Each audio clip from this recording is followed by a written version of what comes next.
మొట్టమొదటిగా గౌరవ ముఖ్యమంత్రికి నేను ధన్యవాదాలు తెలియజేస్తున్నాను.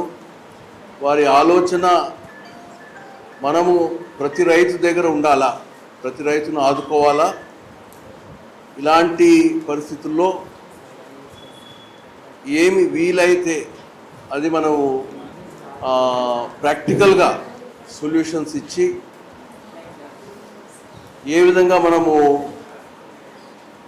ఈ సంవత్సరము తక్కువ నష్టంతో బయటికి రాగలుగుతామనేది మన ముందరున్న ప్రధాన సమస్య. ఎందుకంటే రెండు కలిసి వచ్చాయి, ఉష్ణోగ్రతలు పెరగడము, వర్షాభావము, గ్యాప్, ఎక్కువ వర్షం కూడా పడుతుంది. కొన్ని రాష్ట్రాలు మీరు చూస్తున్నారు చాలా ఎక్కువ వర్షాలు పడుతున్నాయి. ఈ రైతన్న మీకోసము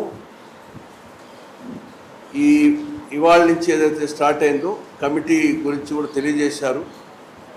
ప్రతి పొలానికి ప్రతి సర్వే నంబర్ సబ్ డివిజన్ దగ్గరికి వెళ్ళి అక్కడ పరిస్థితి ఏమిటి రైతులతో కలిసి వెళ్తారు.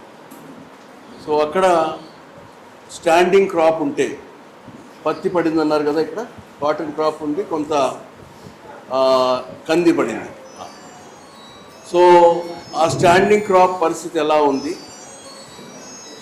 అది వెదరింగ్లో ఉందా, చీడపీడలు ఉన్నాయా, పెస్ట్ అటాక్ ఉందా.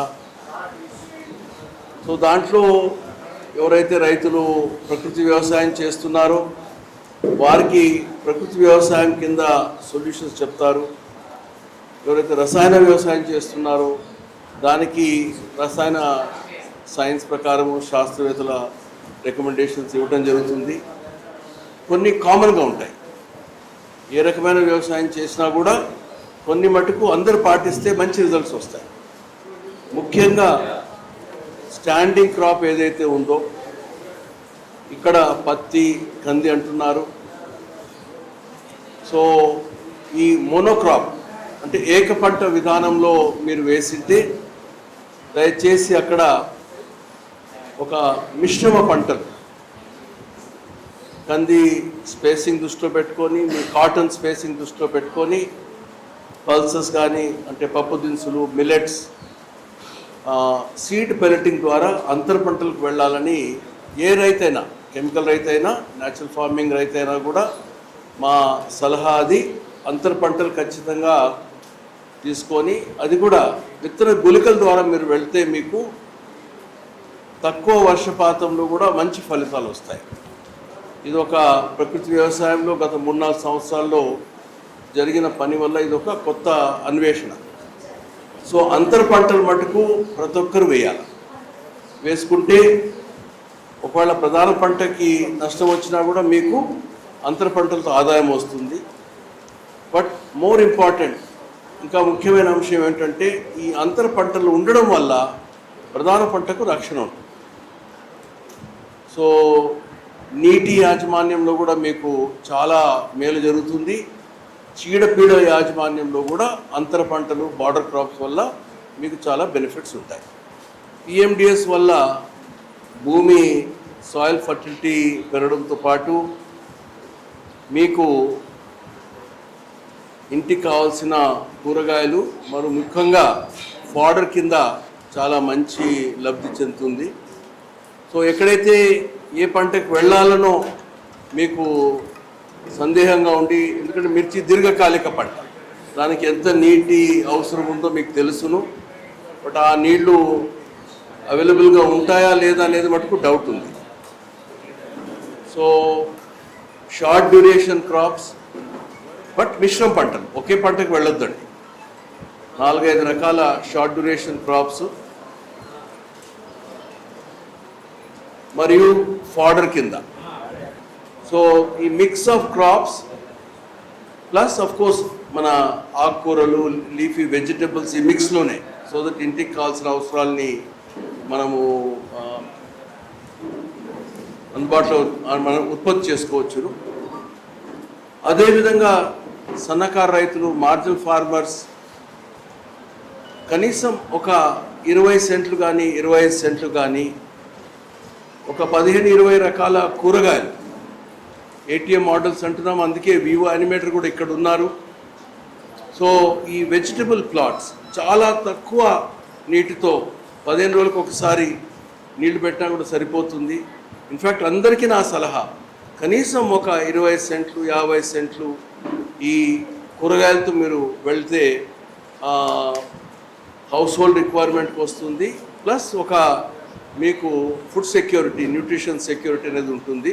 ఇది అందరికీ మేము సలహా ఇస్తున్నాము. బట్ ముఖ్యంగా మహిళా సంఘాలు, కొద్దిగా భూమి లేని వారు, సన్నకారు రైతులు, మార్జినల్ ఫార్మర్స్ ఎవరైతే ఉన్నారో వారందరూ 20 సెంట్లు 25 సెంట్లు ఈ ఏటీఎం అంటాం, ఎనీ టైం మనీ మోడల్స్ కింద ఒక 15-20 రకాల కూరగాయలు, తర్వాత కొన్ని పల్స్ క్రాప్స్, ఒక 2-3 ఫ్రూట్ ట్రీస్, అవన్నీ కూడా బనానా, మొరింగా ఇలాంటివి పెట్టుకునే అవకాశాలు ఉన్నాయి. గుంటూరు జిల్లాలో ఆఫ్కోర్స్ మీకు ఇక్కడ ట్రీ క్రాప్ లేదన్నారు, ఎక్కడైనా ట్రీ క్రాప్ ఉంటే అక్కడ కూడా పిఎండిఎస్ ఫాడర్ కోసము వేయమని చెప్తున్నాము. లాస్ట్లో ఏం చెప్పదలుచుకున్నానంటే, ఒక దీర్ఘకాలిక ప్రణాళిక అవసరం. అంటే ప్రతి సంవత్సరము ఉష్ణోగ్రతలు మటుకు పెరుగుతాయి. సో దీనికి ప్రపంచవ్యాప్తంగా చూస్తే కూడా సమాధానము మనము భూమిని ఎట్లా చల్లబరుస్తాం, దానికి ఒకటే మార్గము 365 రోజులు పంట వైవిధ్యత భూమిని కప్పి ఉంచాలి. సో ఈ 2 అంశాలు, అంటే ఇది మేము ఎప్పటి నుంచో చెప్తున్నాము. బట్ ఇప్పుడు ఏదైతే క్రైసిస్లో ఉన్నామో, ఈ క్రైసిస్ని అధిగమించడానికి వేరే మార్గం లేదు.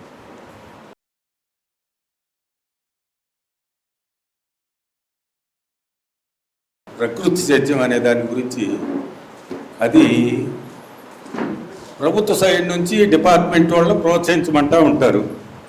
ప్రకృతి సేద్యం అంటారు.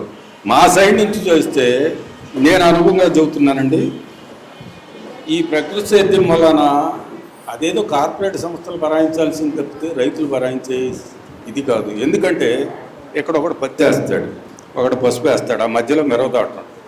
దీన్ని ప్రకృతి సేద్యం ద్వారా మేమేమీ చేయలేము. ఇది ప్రత్యేకంగా ఏదన్నా దూరం ఉండి చేలో కొద్దిగా కొన్ని సార్లు అది ఇది అనుకుంటే దాని మూలం చేయొచ్చు. ఇవాళ మిక్స్ చేసామంటే దాదాపుగా 3 లక్షల దాకా పెట్టుబడి అవుతుంది. ప్రకృతి సేద్యం అంటే 5-6 క్వింటాలు కూడా మేము తీయలేము. ప్రకృతి సేద్యంలో ఇన్ని క్రాపుల మధ్య, కాటన్ మధ్యలో ఉంటే ఏ పంట పండదండి. కాటన్ మధ్యలో ఉంటే కొట్టాల్సిందే. మేము దాదాపు 3 లక్షలు పెట్టుబడి అవుతూ ఉంటుంది మిరవదాటలో. నాకు 10 ఎకరాల పైన ఉంది. అదే ప్రకృతి సేద్యం వలన మేము పండించలేము అని అనిపిస్తూ ఉంది. ప్రకృతి సేద్యాన్ని దిగుబడితో పాటు మీ భూమి స్వభావము ఎలా ఉంది, దాంట్లో ఏ రకమైన సాయిల్ కర్బనం ఉంది. రాను మీకు అందరికీ తెలుసు, గ్రీన్ రెవల్యూషన్ స్టార్ట్ అయినప్పుడు అప్పుడు 1 బస్తా వేస్తే ఎంత పండేదో ఇప్పుడు 10 బస్తాలు వేసినా అదే పండుతోంది. ఖర్చులు పెరుగుతున్నాయి, భూమి చెడిపోయింది. సో ఒక పంట గురించి ఆలోచించొద్దండి. మేము సూచించే మార్గము ప్రభుత్వం తరఫున ప్రతి పొలంలో పంట వైవిధ్యత ఉండాలి. ఎంత పంట వైవిధ్యత ఉంటే అంత మంచిది. ఇప్పుడు పిఎండిఎస్ వారు చెప్పారు, గతంలో పచ్చి రొట్టెతో సమానం కాదు ఇది. ఈ పిఎండిఎస్ క్రాప్లో ఒక 9, 10, 11 జాతులు ఉన్నాయి దీంట్లో. గతంలో పిల్లి పెసర, జనుము, దేంచ ఒకటే ఇచ్చేవాళ్ళు. అది కాదు ఇది, పచ్చి రొట్టె కాదు ఇది.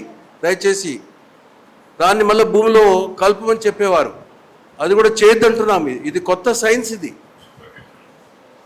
సో ఎంత పంట వైవిధ్యత, ఎందుకంటే ఎండాకాలంలో ఏ పంటలు ఉండవు. అప్పుడు భూమి ఉష్ణోగ్రతలు పెరిగి భూమిలో ఉన్న కార్బన్ కూడా కార్బన్ డైఆక్సైడ్ కింద మారుతుంది. ఎప్పుడైతే మీరు ఎండాకాలంలో పిఎండిఎస్ వేస్తున్నారో భూమిని చల్లబరుస్తున్నారు, భూమిని గుల్లబరుస్తున్నారు. ఎంత వర్షం వచ్చినా కూడా భూమిలో ఎమికిపోయేటట్లు చేస్తున్నారు మీరు. అది గుర్తుపెట్టుకోవాలి. ఆ తర్వాత ఏ పంట తీసుకున్నా కూడా ఏక పంట విధానం మీరు వేశారంటే చాలా ప్రమాదమైన వ్యవసాయ విధానం అది. పంట వైవిధ్యత, ఇప్పుడు వారు చెప్పారు పత్తిలో ఏ రకమైన ఎన్ని రకాల పంటలు వేశారనేది, దాన్ని ఎట్లా మేనేజ్ చేయాలనేది మీ అనుభవంతో మీరు చేయొచ్చు. పెద్దల కాలంలో ఏ రకమైన పంట వైవిధ్యత ఉండేది. సో పంట వైవిధ్యత ఫలానా పంటని కాదు, మిర్చి పంట వేస్తే ఇలాంటి అంతర పంటలు ఖచ్చితంగా ఉండాలా, బార్డర్ క్రాప్స్ ఈ విధంగా ఉండాలా, ఎర్ర పంటలు ఉండాలా అనేది రికమెండ్ చేస్తాం. పంట వైవిధ్యత ముఖ్యం. ఇది మిర్చి తర్వాత కూడా భూమి ఖాళీగా ఉండకూడదు. సో ఏ విధంగా 365 రోజులు మనము మన భూమి మీద పంట వైవిధ్యతతో కూడిన పొలంగా మనం గమనిస్తామో అక్కడ టెంపరేచర్ తగ్గుతుంది. మీరు ప్రయత్నం చేయండి. ఇది సైన్స్ నేను చెప్పేది, సైన్స్ ప్రిన్సిపల్స్ నేను చెప్పేది. ఫలానా పంట అని చెప్పడం లేదు. ఏ పంట అయినా సరే పంట వైవిధ్యత లేకపోతే మటుకు అది వ్యవసాయమే కాదు. మరియు ఎంత మీరు రసాయనాలు తగ్గిస్తే అంత మంచిది. జీరో రసాయనాలు అల్టిమేట్. ఎందుకంటే ఇదంతా కూడా జరిగేది సూక్ష్మజీవుల ప్రభావం. ఇది మేము వాడే ఘనజీవామృతం కానీ ద్రవజీవామృతం కానీ అది ఎరువు కాదు. మేం చెప్పే విధానంలో ఒక ఆవుతో 15 ఎకరాల వరకు వ్యవసాయం చేయొచ్చు, అది కాంపోస్ట్ కాదు. బట్ ఇప్పుడు నేను చెప్పే చల్లదనం రావాలా అని అంటే సూక్ష్మజీవుల అభివృద్ధి జరగాల మీ భూమిలో. అందుకు రసాయనాలు వేయద్దంటున్నాము. పంట మీకు మంచి ఆదాయం ఇస్తుంది దానికి వెళ్ళండి. బట్ ఆ పంటని కాపాడుకుంటూ మీ భూమిని ఎట్లా రక్షించుకోవాలా అనేది ఆలోచించి 3 విషయాలు గుర్తుపెట్టుకోవాలి. పంట వైవిధ్యత, ఎన్ని జాతుల పంటలు మీ పొలంలో ఉంటే అంత మంచిది. రెండోది నిరంతరం, ఒక్కరోజు కూడా భూమి ఖాళీగా ఉండకూడదు, ఎండ భూమికి తగలకూడదు. మూడోది భూమి దున్నకూడదు, ఎంత తగ్గిస్తే అంత మంచిది. ఎప్పుడైతే భూమిని మీరు డిస్టర్బ్ చేస్తారో ప్రకృతి వ్యవసాయం ద్వారా మీరు చేసిన ఆ భూమి గుల్లబడుతుందని చెప్పినాం కదా, సాయిల్ పొరాసిటీ అంటారు. మంచి భూమి అంటే ఒక 50% గాలి ఉండాలి. ఒక 100 సెంటీమీటర్ మట్టిలో 50% గాలి ఉండాలి. అప్పుడు ఎంత నీళ్లు పడినా కూడా అవి భూమిలోకి ఇమికిపోతాయి. 4వ అంశము, మనము రసాయనాలు వాడకూడదు. మన భూమిలో సూక్ష్మజీవుల అభివృద్ధి చేసి సూక్ష్మజీవుల వైవిధ్యత ఎప్పుడు పెంచుతామో అప్పుడు ప్రతి పంటకి అన్ని రకాల పోషణాలు వస్తాయి. ప్రతి మొక్క కూడా సొంతంగా నత్రజని తయారు చేసుకుంటుంది. మనం ఇన్నాళ్ళు ఆ బుడుపలు ఉంటేనే నత్రజని అనుకుంటున్నాము, అది కరెక్ట్ కాదు. ప్రతి మొక్క, ఎందుకంటే ఆకుపచ్చ ఆకు వచ్చిందనుకోండి, నత్రజని లేకుంటే ఆకుపచ్చ రంగు రాదు. సో అట్లేం భయపడొద్దండి. మీరు ఒకటే చూడండి, మీ మట్టి స్వభావంలో ఏం మార్పు వచ్చింది. ఈ పిఎండిఎస్ పంట మట్టుకు దయచేసి కలిగి దున్నొద్దండి. అది మీరు కట్ చేసి మీరు పశువులకి ఇవ్వండి. చీడపీడల సమస్య కూడా రాకూడదు, ఎందుకంటే బెట్ట ఎప్పుడైతే ఎక్కువ అవుతుందో ఆ సమస్య కూడా వస్తుంది. సో అది ఎంతవరకు కంట్రోల్లో ఉంటుందో అది ప్రయత్నం చేస్తాం. ఈ కషాయాలు ఒక్కటే సరిపోవు. దాంట్లో అంతర పంటలకి చాలా ముఖ్యమైన పాత్ర ఉంది, ఎర్ర పంటలకి. సో సజ్జ పంట మటుకు కంపల్సరీగా ఉండాలి. ఏ రకమైన పంటలు వేస్తే మీకు ఈ తామర సమస్య తగ్గుతుందో చెప్తాం. ఆ తర్వాత మీకు ఆ తామర కనపడినా కూడా మీ ఆకులది క్వాలిటీ టెస్ట్ చేస్తాం. ఇది బ్రిక్స్ రీడింగ్ అని అంటారు దాన్ని.